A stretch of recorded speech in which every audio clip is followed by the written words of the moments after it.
नमस्कार साथियों, आप सभी का स्वागत है एजुकेशन लैन में। दोस्तों, आज की वीडियो में कक्षा 8वीं के लिए विज्ञान का जो पेपर है वो यहाँ पे हम देखने वाले हैं सॉल्यूशन के साथ। तो आप देख सकते हैं पूरा पेपर का जो सॉल्यूशन है वो यहाँ पे लिखा गया है और यहाँ पे हम पूरे पेपर के प्रश्नों को एक एक करके पढ़ेंगे जो कि आपके लिए वेरी वेरी इंपॉर्टेंट है। और आपको अगर इन प्रश्नों को अच्छे से देख लेते हैं तो आपके बोर्ड एग्जाम में आपको बहुत हेल्प मिलने वाली है। तो चलिए दोस्तों, स्टार्ट करते हैं। स्टार्ट करने से पहले आपसे छोटी सी रिक्वेस्ट ज़रूर रहेगी। अगर आप चैनल पे नए हैं तो प्लीज़ चैनल को सब्सक्राइब कर लेना। वीडियो अच्छा लगे तो लाइक कर देना, अपने दोस्तों को ज़रूर सेंड करना। और इस सब पेपर की जो पीडीएफ फाइल है दोस्तों वो आपको जल्दी हमारे जो मोबाइल ऐप है, ठीक है, मैंने ऑलरेडी आपको कई बार बता रखा है कि जो हमारा ऐप है वहाँ पे आपको मिल जाएगी। तो चलिए स्टार्ट करते हैं। पूरे प्रश्नों को एक एक करके हम देख लेते हैं। यहाँ पे पहला क्वेश्चन है साथियों, आपको पूछा जा रहा है कि कल्टीवेटर का जो उपयोग है वो किया जाता है। तो कल्टीवेटर का उपयोग है वो जुताई के कार्य के लिए किया जाता है, यानी कि खेत की अगर हमें जुताई करनी होती है तो हम कल्टीवेटर का उपयोग करते हैं। तो यहाँ पे ऑप्शन नंबर ए है वो हमारा सही आंसर हो जाता है। गेहूँ का रस्ट रोग होता है। तो गेहूँ में जो रस्ट रोग लगता है वो कौन सा रोग कहलाता है? तो उसको अपन कवक बोलते हैं। कवक से जो गेहूँ में रोग लगता है उसको रस्ट रोग कहा जाता है।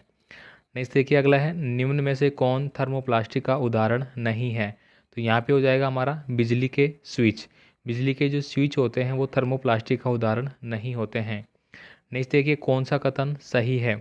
सभी धातुएं तन्य होती है, सभी अधातुएं तन्य होती है, सामान्यतः धातुएं तन्य होती है, कुछ उदाहरण कुछ अधातुएं तन्य होती है। तो यहाँ पे ऑप्शन नंबर सी हो जाएगा, सामान्य धातुएं आपकी तन्य होती है। नेक्स्ट देखिए, पेट्रोलियम का कौन सा उत्पाद सड़क निर्माण के काम में आता है? तो यह होता है हमारा बिटुमेन। अर्धवार्षिक परीक्षा में आपका ये पेपर में प्रश्न आ चुके हैं, ठीक है। तो यहाँ पे बिटुमेन की सहायता से हम क्या करते हैं, सड़क बनाने के लिए काम उपयोग होता है, जिसको अपन डामर बोलते हैं सिंपल भाषा में। अब देखिए यहाँ पे अगला है आंतरिक निषेचन होता है। तो आंतरिक निषेचन है दोस्तों वो कहाँ पे होता है? मादा के शरीर के अंदर होता है। तो ऑप्शन नंबर ए है वो सही आंसर है। यहाँ पे देखिए, खिलाड़ी किलेदार जूते पहनते हैं। तो खिलाड़ी किलेदार जूते क्यों पहनते हैं? तो घर्षण को बढ़ाने के लिए पहनते हैं वो। यानी कि दोस्तों अगर घर्षण कम होगा तो अपन क्या करेंगे, फिसलेंगे। घर्षण ज़्यादा होगा तो हम फिसलेंगे नहीं, उस जगह को रुके रहेंगे। इसलिए किलेदार जूते पहने जाते हैं। नेक्स्ट देखिए, ध्वनि संचारित हो सकती है। तो दोस्तों जो ध्वनि है वो संचारित होती है किस किस माध्यम में? ठोस के माध्यम में, द्रव के माध्यम में और गैस के माध्यम में। ठोस में कैसे होती है? मान लीजिए कि आपके पास लोहे का कोई कुछ भी है, लोहे का आप उसको बजाएंगे, किसी दूसरी चीज़ से टकराएंगे तो उसमें से ध्वनि निकलेगी। तो ये बात हो गई कि ठोस में होता है। दूसरा है द्रव में। अब द्रव में कैसे होती है देखिए, आप पानी को ले लीजिए या किसी भी चीज़ को ले लीजिए, आप उसको हिलाएंगे तो उसमें आवाज़ आएगी नहीं आएगी? भले कम ही आए लेकिन उसमें आवाज़ ज़रूर आती है कंपन की। गैस हो गया। अब गैस में देखिए कैसे होता है, कहीं पे भी कोई विस्फोट होता है तो विस्फोट होगा तो क्या होगा, गैसों के माध्यम से, हवा के माध्यम से वो स्फोट हमें दूर तक सुनाई देता है। तो यहाँ पे तीनों माध्यम हो जाते हैं। विद्युत का सुचालक है। देखिए यहाँ पे लकड़ी है, लोहा है, प्लास्टिक है और रबड़ है। तो लोहा क्या हो गया, विद्युत का सुचालक हो गया। अब विद्युत के कुचालक के एग्जाम्पल पूछिए तो आप लकड़ी, प्लास्टिक, रबड़ ये लिख सकते हैं। आगे देखिए यहाँ पे ये सारे हो गए। पृथ्वी के मध्य भाग को क्या कहते हैं? पृथ्वी का जो मध्य भाग होता है उसको अपन क्या बोलते हैं? प्रवाहर बोलते हैं। भूपर्पट्टी होता है, बाह्य कोण होता है, आंतरिक कोण होता है, तो इसको क्या बोलते हैं? प्रवाहर बोलते हैं। अब देखिए, जब कांच की छड़ को रेशम के कपड़े से रगड़ते हैं तो क्या होता है? तो देखिए यहाँ पे बताया गया है कि कपड़ा दोनों धनावेशित अर्जित हो जाता है, धनावेशित हो जाती है तथा कपड़ा ऋणावेशित हो जाता है। तो यहाँ पे ऑप्शन नंबर बी है वो सही आंसर हो जाता है। निम्नलिखित में से कौन सा सौर परिवार का सदस्य नहीं है? तो यहाँ पे तारामंडल सौर परिवार का सदस्य नहीं है, जबकि आपके ये सब क्या होंगे, सौर परिवार के सदस्य होंगे।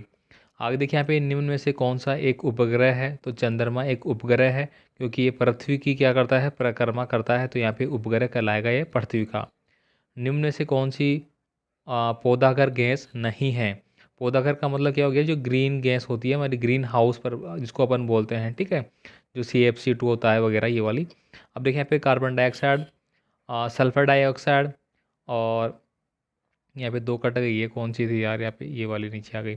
हाँ, कार्बन डाइऑक्साइड हो गई, सल्फर डाइऑक्साइड हो गई, मीथेन हो गई और नाइट्रोजन हो गई। तो यहाँ पे पूछ रहा है कौन सी नहीं है? तो यहाँ पे हो जाएगा नाइट्रोजन नहीं होती है। इसके बाद देखिए यहाँ पे रिक्त स्थानों की पूर्ति करनी है आपको। खेत में फसल के साथ साथ उगने वाले अवांछीय पौधों को कहते हैं। तो यहाँ पे क्या कहते हैं भाई? खरपतवार कहते हैं। तो यहाँ पे खरपतवार है। यहाँ पे देखिए जीवाणु के द्वारा होने वाला रोग कौन सा है, तो हैजा। हैजा क्या होता है भाई, जीवाणु के द्वारा होने वाला रोग होता है। काष्ठ लुगदी के रासायनिक उपचार से प्राप्त किया गया जो रेशा है उसको क्या कहते हैं भाई, रेयॉन कहते हैं। इसके बाद देखिए कमरे के ताप और दर अवस्था में पाई जाने वाली जो गैस है वो कौन सी होती है, तो वो होती है हमारी कौन सी, पारा। ठीक है, तो यहाँ पे ये लिखा गया है, देखिए पारा होती है। अब देखिए पेट्रोल जीवाश्म ईंधन है, तो यहाँ पे लिखा होता था कि पेट्रोल कौन सा ईंधन है, तो वो आपका एक जीवाश्म ईंधन कहलाएगा। किसी क्षेत्र विशेष में पाई जाने वाली इस विशेष क्षेत्रीय कहलाती है, तो वो कौन सी कहलाती है, विशेष। अब देखिए यहाँ पे घर्षण से उत्पन्न होती है, तो क्या होती है भाई, ऊष्मा उत्पन्न होती है। अब यहाँ पे सही और गलत पे टिक करना है। ध्वनि निर्वात में संचारित नहीं होती है, तो ये बात ट्रुथ है बिल्कुल कि ध्वनि है वो निर्वात में नहीं होगी। मतलब जहाँ पे कोई वातावरण ही नहीं है, कोई वायुमंडल नहीं है, वहाँ ध्वनि का संचारण नहीं होगा।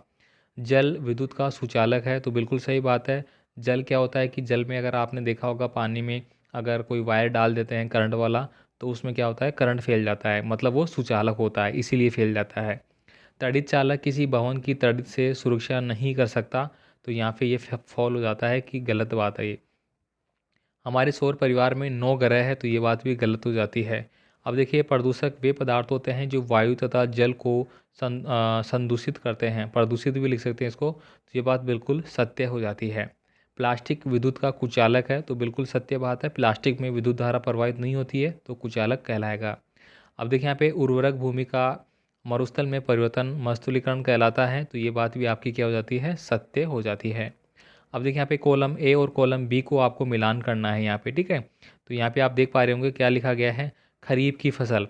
देखिए खरीफ की फसल, रबी की फसल, ये पढ़ लेना, ये आपकी आधी आती है। अब देखिए यहाँ पे खरीफ की फसल कौन सी हो गई, मक्का मूंगफली। यानी कि आप ऐसे याद करना कि जो मोटे अनाज होते हैं वो खरीफ की फसल में आते हैं। एक विषाणु है, तो एड्स क्या है, एक विषाणु जनित रोग होता है। कुचालक, तो दोस्तों यहाँ पे कुचालक कौन सा हो जाएगा, टेफ्लॉन। टेफ्लॉन जो होता है वो क्या होता है, विद्युत का कुचालक होता है। पेट्रोलियम कहाँ पे काम आता है, तो मोटर ईंधन में काम आता है। और वर्षण में उपस्थित होते हैं तो शुक्राणु होते हैं। अब देखिए यहाँ पे अगला है, मलेरिया रोग के वाहक का नाम आपको लिखना है, तो ये होता है हमारा मादा एनाफिलीज मच्छर। इसके बाद देखिए कैरम बोर्ड पर घर्षण कम करने हेतु छिड़का जाता है, तो वहाँ पे हम क्या छिड़कते हैं भाई, पाउडर छिड़कते हैं। पाउडर से क्या होगा, घर्षण कम होगा, तो कोई भी चीज़ है वो ज़्यादा फिसलेगी। नेक्स्ट देखिए यहाँ पे है, आवर्ती का मात्रक बताइए। तो आवर्ती का मात्रक क्या होता है, हर्ट्ज होता है, ठीक है। आवर्ती किसको बोलते हैं, हमारी जो फ्रीक्वेंसी होती है, ठीक है, फ्रीक्वेंसी को हम क्या बोलते हैं, आवर्ती बोलते हैं। विद्युत सुचालक पदार्थ का आपको नाम लिखना है। अब देखिए यहाँ पे लोहा, तांबा, एल्यूमिनियम, चांदी, ठीक है, कोई एक आपको लिखना होगा एग्जाम में। यहाँ पे देखिए लोहा दिया गया है, तांबा, एल्यूमिनियम, चांदी। सबसे अच्छा चालक कौन सा है, चांदी है। उसके बाद फिर अपना हो जाता है तांबा, फिर एल्यूमिनियम। अब चांदी महंगी होती है इसलिए चांदी को नहीं लगा सकते। उसके बाद तांबा भी महंगा होता है तो तांबा को भी अपन नहीं लगा सकते। एल्यूमिनियम को लगा देते हैं, एल्यूमिनियम थोड़ा सस्ता होता है। लोहा हम नहीं यूज़ करते क्योंकि इसमें जो एनर्जी होती है उसमें लो से ज़्यादा होता है, इसलिए इसको अपन प्रयोग में नहीं करते हैं। तो उसका मतलब हो गया कि ये मान लीजिए कि यहाँ से कोई विद्युत धारा आ रही है, अब यहाँ तक आने में वो क्या होगी, यहाँ पे 5 आ रही थी तो यहाँ तो एक ही रह जाएगी, इसलिए लॉस हो गया वो, इसलिए ये हम नहीं लेते हैं। विश्व उष्ण के लिए कौन सी गैस उत्तरदायी है, तो यहाँ पे हो जाएगा कार्बन डाइऑक्साइड, CO2, ठीक है। आगे देखिए यहाँ पे पदार्थों, खाद्य पदार्थों का संचयन करने हेतु प्लास्टिक पात्रों के उपयोग के 3 लाभ लिखना है। तो यहाँ पे लिखा गया है भाई, ये क्या होता है, अनअभिक्रियाशील होते हैं, मतलब प्लास्टिक के जो बर्तन होते हैं जिसमें अपन खाने पीने की चीज़ें रखते हैं वो किसी प्रकार से क्रिया नहीं करते हैं, इसलिए वो सही रह माने जाते हैं। प्लास्टिक हल्का तथा प्रबल व चिरस्थायी होता है। प्लास्टिक सस्ता होने के कारण आसानी से उपलब्ध हो जाता है, तो ये बातें आपको लिखनी है। इसके बाद देखिए यहाँ पे सोडियम एवं पोटेशियम को मिट्टी के तेल में क्यों रखा जाता है, ये प्रश्न वेरी वेरी इंपॉर्टेंट है और बहुत बार आ चुका है यहाँ पे। अब देखेंगे यहाँ पे सोडियम और पोटेशियम धातु बहुत अभिक्रियाशील धातु है। ये ऑक्सीजन और जल के साथ अत्यंत तीव्र अभिक्रिया करती है, जिससे बहुत अधिक ऊष्मा उत्पन्न होती है और आग पकड़ लेती है, इसलिए इन्हें मिट्टी के तेल में रखा जाता है। अब देखिए यहाँ आपने यहाँ पे पढ़ा होगा कि ये जल और ऑक्सीजन के साथ बहुत तीव्र तीव्र अभिक्रिया करती है और आग पकड़ लेती है। तो ये जो एग्जाम्पल आप यहाँ पे देख रहे हैं ये हमने प्रैक्टिकली जब हम फर्स्ट ईयर में पढ़ते थे तो हमने ये किया हुआ है साइंस में, ठीक है। अगर आप भी साइंस लेते हैं तो आपको प्रैक्टिकल के दौरान आगे जाओगे तब आपको ये चीज़ें मिलती है प्रैक्टिकल करने के लिए, तो वहाँ पे आप ये प्रयोग करके देख सकते हैं भाई, लेकिन टीचर से बच के। पानी में गति करने वाली वस्तुओं की आकृति विशेष प्रकार की क्यों बनाई जाती है? यहाँ पे देखिए, अब देखिए यहाँ पे त्वरण बनाई जाती है, तो यहाँ पे क्या जा रहा है कि तरल अर्थात पानी में गति करने वाली वस्तुओं की आकृति है वो विशेष प्रकार की अर्थात धारा रेखीय बनाते हैं, क्योंकि जल से उच्च वेग से गति करता है तो इन्हें वायु प्रतिरोधी यानी कि घर्षण का सामना करना पड़ता है, और धारा रेखीय आकृति होने से घर्षण का प्रभाव है वो कम हो जाता है। आप देखिए यहाँ पे विद्युत लेपन को एक उदाहरण द्वारा समझाना है आपको। यहाँ पे लिखा गया है कि विद्युत लेपन प्रक्रम में धातु की वस्तुएं पर किसी दूसरी, ठीक है, किसी दूसरी, कहाँ गया भाई ये, यहाँ पे ये वाला देख लेते हैं। तो यहाँ पे किसी दूसरी धातु जिसमें वांछनीय गुण होते हैं की परत चढ़ाई जाती है, जिसे साइकिल के हैंडल पर क्रोमियम का लेपन लगाया जाता है, जैसे साइकिल के हैंडल पर ये संसारण से नहीं होता है। तो यहाँ पे विद्युत लेपन अपन कह सकते हैं।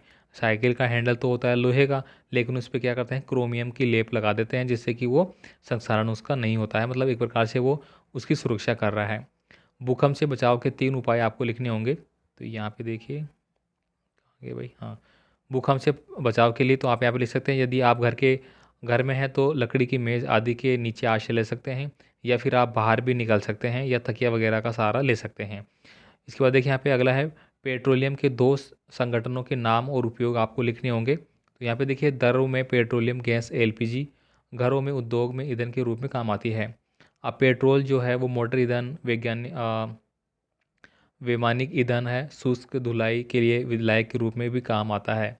अब देखिए यहाँ पे सौर परिवार का नामांकित चित्र आपको बनाना है, तो आप यहाँ पे देख सकते हैं इस प्रकार से ये बनाया गया है विद्यार्थी के द्वारा। ठीक है, तो ये दोस्तों बोर्ड की जो कॉपी है वो मैं आपको बता रहा हूँ किस प्रकार से लिखा गया है और कौन कौन से प्रश्न आपके लिए पूछे गए थे। अब देखिए यहाँ पे खरपतवार किसे कहते हैं, खरपतवार का नियंत्रण कैसे किया जा सकता है ये आपको समझाना है। तो इसके बारे में आपको यहाँ पे लिखा गया है कि खरपतवार खेत में फसल के साथ अवांछनीय जो पौधे प्राकृतिक रूप से उग जाते हैं उन्हीं को अपन खरपतवार कहते हैं। बाकी दोस्तों ये आपका पूरा यहाँ पे पढ़ लेना है क्या कुछ इसमें होता है। मैंने पहले बताया कि जो हमारी ये आपकी PDF फाइल है ये सारी, ये आपको हमारी ऐप के माध्यम से मिल जाएगी, जो कि कुछ दिनों में आपको मिल जाएगा। इसके बाद देखिए यहाँ पे वनोन्मूलन से वर्षा दर किस प्रकार कम हुई है ये समझाना है, और निम्न पर आपको टिप्पणी लिखनी है। राष्ट्रीय उद्यान अथवा संकटापन्न जंतु, ठीक है, रेड डाटा पुस्तक वाला जो पार्ट था उसी से है ये दोनों प्रश्न आपको करने हैं।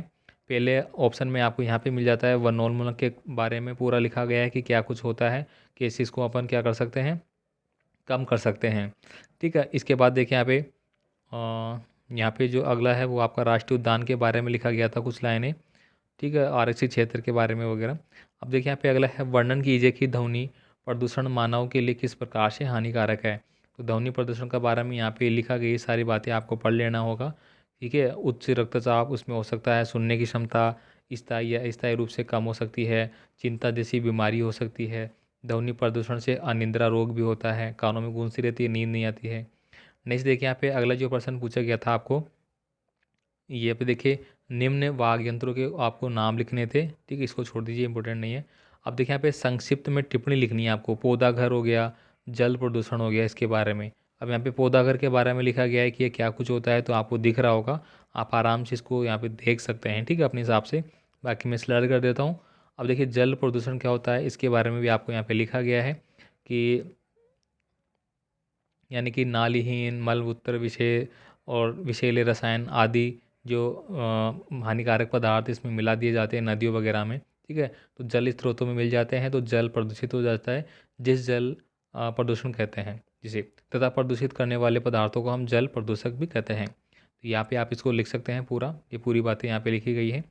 अथवा में देखिए यहाँ पे ताजमहल की सुंदरता पर संकट है तो किस प्रकार से है ये आप लिखना होगा, वो भी आपको यहाँ पे बताया गया है कुछ लाइनें, ठीक है। इसके बाद देखिए ये वाला, ठीक है, बढ़ते प्रदूषण ने इस प्रकार का संकट ला दिया है कि ताजमहल के चारों ओर स्थित रबड़ प्रकरण स्वचालित वाहन निर्वात रसायन और मथुरा तेज परीक्षण जैसे उपकरणों की निकली गैसों वर्षा के साथ मिलकर अम्लीय वर्षा कर रहे हैं, जिससे ताजमहल के संगमरमर का संक्षारण हो रहा है, वह पीला होता जा रहा है। इसको सुरक्षित रखने के लिए सर्वोच्च न्यायालय ने उद्योगों को नियंत्रण करने का आदेश दिया है। तो इस प्रकार से दोस्तों ये कक्षा 8वीं के लिए विज्ञान के कुछ महत्वपूर्ण प्रश्न हैं वो हमने इस वीडियो में देखने की कोशिश की है। इसी प्रकार से आपको एग्ज़ाम में लिखना होगा, ये कॉपी में जिस प्रकार से लिखे गए हैं, तो ये भी आपको ध्यान में रखना है कैसे क्या लिखना होगा। मिलते हैं अगले पेपर में अगले वीडियो के साथ। तो आई होप आपको अच्छा लगा होगा। तो वीडियो आपका कोई भी कमेंट है तो आप हमें हमारे जो व्हाट्सअप नंबर आपके पास होगा उस पर कमेंट भी कर सकते हैं।